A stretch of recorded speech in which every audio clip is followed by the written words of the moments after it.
अस्सलामुअलैकुम। कड़वी हकीकत टीवी के मोअज़्ज़िज़ दोस्तों, अगर आप चैनल पर नए हैं तो चैनल को लाइक और सब्सक्राइब करें ताकि आने वाले नए नोटिफिकेशन आपको बर वक्त मिल सके। शुक्रिया। फिर चांद निकला। इमरान हसनात मुसनर चुन एक मोटी औरत थी जो अकेली एक अलग थलग मकान में रहती थी। उसका अपने बारे में ये ख्याल था कि वो एक अच्छी औरत है। वो अक्सर अपने सहेलियों को बताती कि मैं बहुत मेहरबान हूँ, लेकिन खुद कहने से तो कभी कोई मेहरबान नहीं हो जाता। एक दिन एक आदमी ने मुसनर चुन के घर के दरवाजे पे दस्तक दी। वो बहुत गरीब था, उसके कपड़े फटे हुए थे, बाल बिखरे हुए थे, वो बहुत परेशान हाल था। आदमी ने मुसनर चुन से खाने के लिए कुछ मांगा। मुसनर चुन गुस्से से तरमिलाती ही बाहर निकली और ये कहते हुए इस गरीब आदमी पर बरस पड़ी, जाओ दफा हो जाओ, मेरे पास तुम्हें खिलाने को कुछ नहीं। अगर इतने ही भूखे हो तो खुद मेहनत करो और खाओ। ये कहकर उसने जोर से दरवाजा बंद कर दिया और वो गरीब आदमी बंद दरवाजे को हसरत से देखता रह गया। दरवाजा बंद करने के बाद मुसनर चुन ने अंदर जाकर अपने लिए चाय का एक गर्म कप तैयार किया और मसाले लेकर पीती रही। गरीब आदमी सड़क के किनारे चलता हुआ एक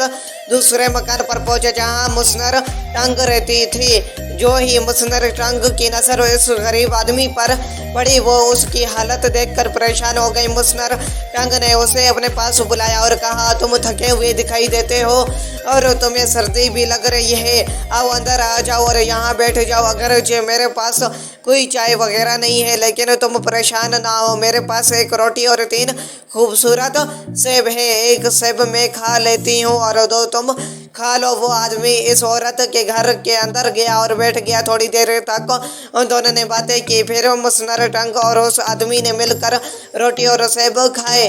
तब वो आदमी खड़ा हो गया और मुसनर टंग का शुक्रिया अदा करते हुए कहने लगा, आपने मुझ पर बड़ा एहसान किया है, लिहाजा सूरज गरूब होते वक्त आप जो काम शुरू करेगी वो चांद के निकलने तक जारी रहेगा। फिर उस आदमी ने दोबारा खातून का शुक्रिया अदा किया और अल्लाह हाफिज कहता हुआ वहां से चला गया। मुसनर टंग सोचने लगी कि इस आदमी ने क्या अजीब गरीब बात कही है कि जो काम तुम सूरज गरूब होने के वक्त शुरू करोगी वो चांद के निकलने तक जारी रहेगा। वो सोच में पड़ गई कि इस बात से उसकी क्या मुराद है। फिर मुसनर टंग को मेज पर एक सेब रखा हुआ दिखाई दिया। वो खुद से कहने लगी, बेचारे ने सिर्फ एक सेब खाया है, जबकि मेरी ख्वाहिश थी कि वो दोनों खाए। क्यों ना मैं इस बचे हुए सेब को टोकरी में रख दो। उसने वो सेब उठाया और बड़ी टोकरी में डाल दिया।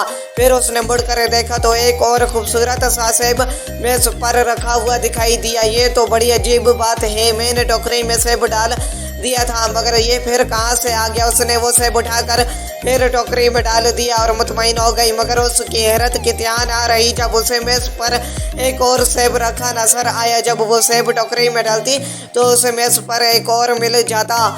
अब मुसनर टंग समझ गई कि उस आदमी की बात का मतलब क्या था। वो टोकरी में सेब डालती रही यहाँ तक कि चांद निकल आया और फिर मेज पर कोई सेब नजर ना आया। अब उसकी टोकरी सेबों से भर चुकी थी। दूसरे दिन उसने वो सेबों से भरी टोकरी बाजार में जाकर बेच दी। इस तरह उसके पास बहुत सी रकम आ गई। मुसनर टंग की सहेली मुसनर चुन ने इस गरीब को धक्के देकर निकाल दिया था। उसने जब मुसनर टंग की सेबों भरी टोकरी देखी तो हैरत से उसकी आंखें खुल गई। उसने मुसनर टंग से पूछा, ये तमाम सेब तुमने कहाँ से लिए हैं? तुम्हारे घर में तो सेब का कोई दरख्त भी नहीं है। मुसनर टंग ने उसे पूरा वाकया सुनाया कि किस तरह उसने इस गरीब आदमी को खाने के लिए रोटी और सेब दिए थे और किस तरह उसने शुक्रिया अदा किया। मुसनर चुन ने मुसनर टंग से तो कुछ ना कहा, लेकिन अपने दिल में फैसला कर लिया कि अब की बार वो बूढ़ा आएगा तो उसको खूब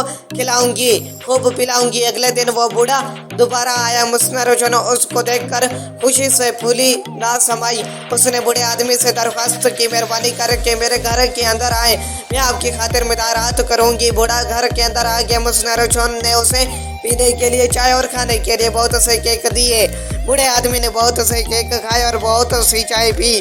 तब वो खड़ा हो गया और मुसनर चुन का शुक्रिया अदा किया। मुसनर चुन गौर से वो बातें सुनने के इंतजार में थी जिनके बाद उसे अपनी मनपसंद चीज ढेरों मिल सकती थी। फिर बूढ़ा आदमी बोला, सूरज डूबने के वक्त जो काम तुम शुरू करोगी वो चांद निकलने तक करती रहोगी। ये कहने के बाद बूढ़े ने अल्लाह हाफिज कहा और चला गया। जो कि मुसनर चुन के जहन में था कि सूरज गरूब होने के वक्त उसे क्या करना है, इसलिए उसने एक शलंग का सिक्का मेज पर रखा और कहा, जब सूरज गरूब होना शुरू होगा तो मैं छलांग उठाकर बैग में रखूंगी और फिर चांद के निकलने तक सिक्के उठाती और बैग में डालती रहूंगी। जबकि आज रात चांद देर से निकलेगा, इसी तरह सुबह से पहले मैं बहुत दौलतमंद हो जाऊंगी। आखिर सूरज गरूब होने लगा और वो वक्त आ पहुंचे जिसका मुसनर चुन को बेचैनी से इंतजार था। सूरज गरूब होने के करीब ही था कि मुसनर चुन ने बेदहानी में तेजी से मुड़ी, जिस के नतीजे में वो मेज पर रखे हुए चाय से भरे बर्तन से टकरा गई और चाय फर्श पर गिर कर बहने लगी। उसने जल्दी से कपड़ा लिया और फर्श साफ करने लगी। जब वो ये कर रही थी तो उस वक्त सूरज गरूब हो गया। फिर क्या हुआ, वो बेचारी फर्श साफ करती रही यहाँ तक के चांद निकल आया। और इस रात चांद देर से निकला था, जो कि उसने लालच की खातिर बूढ़े की मदद की थी, इसलिए उसे अपने किए की सजा मिल गई।